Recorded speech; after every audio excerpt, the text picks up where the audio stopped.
Wait, hold on. You don't need to do the first one. Remember, we're only doing the second one. Oh, we're only doing the second one? Yep. Oh. Remember? Right from last week, we only did the second one, right? You only did it once. I thought you were switching. No. Everyone does the second one. The first one's easy. Darn.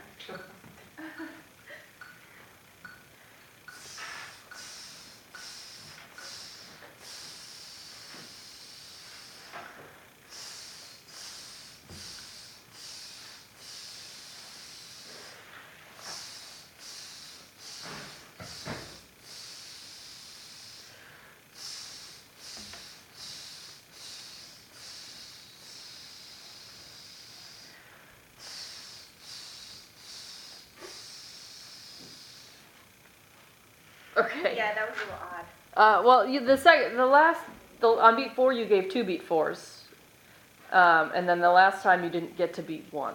You're supposed to go 1, 2, 3, 4, 1, and you gave us a fermata on 4, so we were a little confused about where we ended. Also on beat, I think it was 2, you gave us 1, 2, 3, 4, 1 instead of giving the release. Sorry. So just make sure you know the difference between those two and that you're able to do them. Also, were your fermatas long enough? Not really. No, they weren't really fermatas at all. So make sure you give yourself a little bit of verbal in your head. Wait, release. Okay? Onward.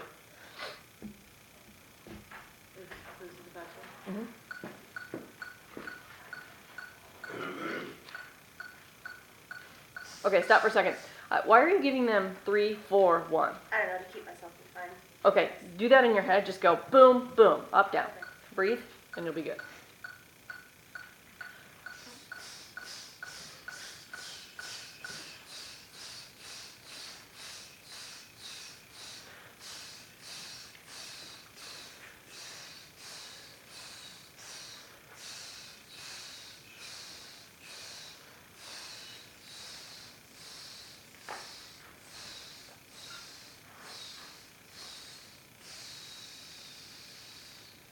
How do you think it went?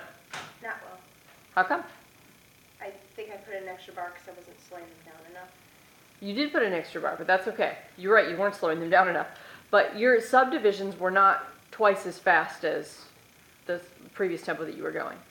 So remember, everyone, when you slow down, you want it to be, you got to move twice as fast. So it's 1, 2, and you're thinking in your head, and 4, and 1, and 2, and you went 1, 2, 3, 4, 1, and 2. So you didn't really conduct any slower. You just gave us the subdivision twice as slow. Okay. Can you try it again? Does that make sense? Kind of. Okay, it really needs to make sense in order for you to be able to do it successfully. Do you want me to explain it a different way? Okay. So can you just conduct a 4-4 pattern very slowly, not subdivided? 2, 3, 4. Do it again. Now this is what you're thinking. 1 and 2 and 3. Now subdivide the next one. 4 and 1 and 2. See that? Right. That's what you didn't do the time before. Okay. So you have to go twice as fast. Okay. Okay? Now try.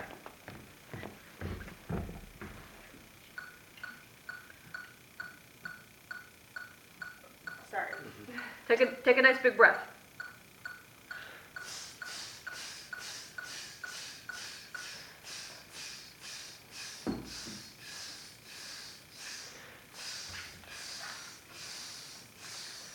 Slower.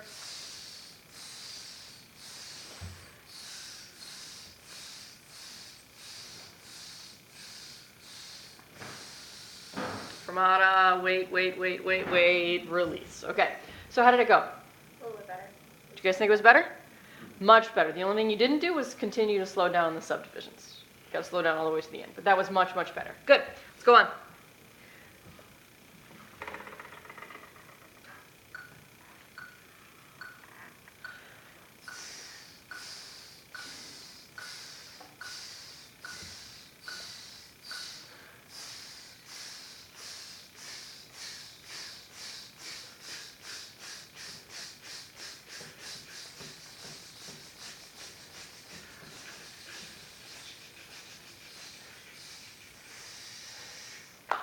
How'd it go?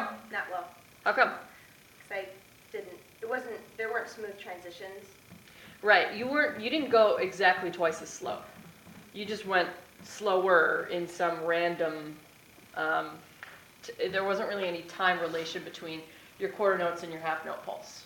So I don't want to spend the time to do it again, but I want you to watch the video and see if you can, and if you need help, come see me or Mr. French. Okay, let's go on.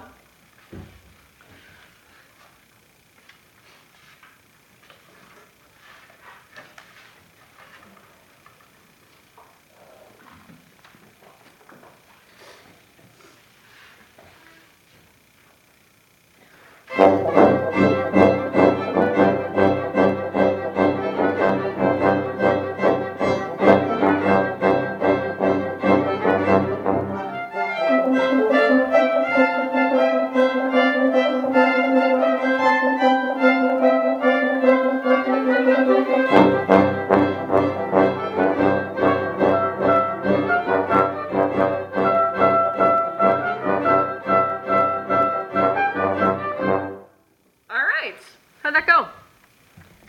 Better than I hoped, aside from just a few floats in the beginning. That's good. So I'm wondering what your thought process was. Were you counting measures, or were you just listening to the music and kind of going along with it? I was kind of counting and singing to myself so I knew where I was. Okay. I would caution you against music like this, counting, and being like, because you weren't looking down, which is good, but I feel like you had it memorized and you were thinking 1, 2, 3, 4. Okay, now it's this, instead of just being in the moment, which is a very different sort of feeling if you're the conductor. So this music lends itself really well to just learning it and knowing what it feels like on the inside. So I would encourage all of you to sing it a lot so that you don't even have to count. You can just move along to the music and it's fine. All right, so let's talk about the size of your rebounds on simple versus compound. Did you guys notice they were all kind of the same size? So whether you were in 4/4 or in 3/8, your rebound looked the same. And remember, in 4/4 you want them to be smaller than in 3/8, or if you're doing a 6/8 measure, they have to be bigger. Can you just do the first two measures? They're not going to play anything. And let me just see a big difference there.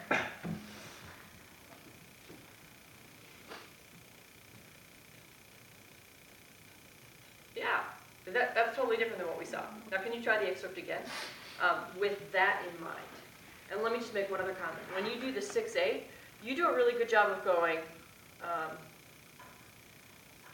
2, 3, 4, 1, 2, 3, 4, 1, 2, 3, 1, 2, 3, 4, 5, 6. So the second bar of it is really good, but you're not bouncing off the first bar. You're doing 1, 2 instead of 1, 2. And they both have to be, this one and this one have to be high. Does that make sense, everyone? Okay, try it. Measure 5, everybody plays.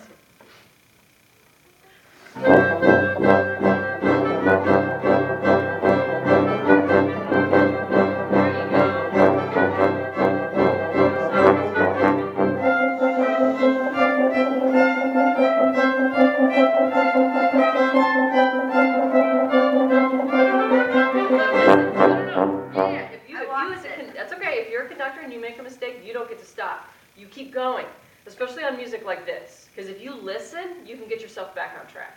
Because really, remember, they don't need you. To be perfectly honest, they don't need a conductor. You're just up here kind of guiding the vibe, right? So if you make a mistake, don't cut them off. Just listen, see if you can figure out where you are, which way one is, okay? That was so much better. On the size of the rebound, did you notice the difference? So much better. Good. Now the next thing you need to do is figure out a way to make them do that, because you didn't show them anything for that. Right. And the only reason they got softer is because I went, shh. Okay. All right, so work on something here to give that information. All right, thanks, Jennette.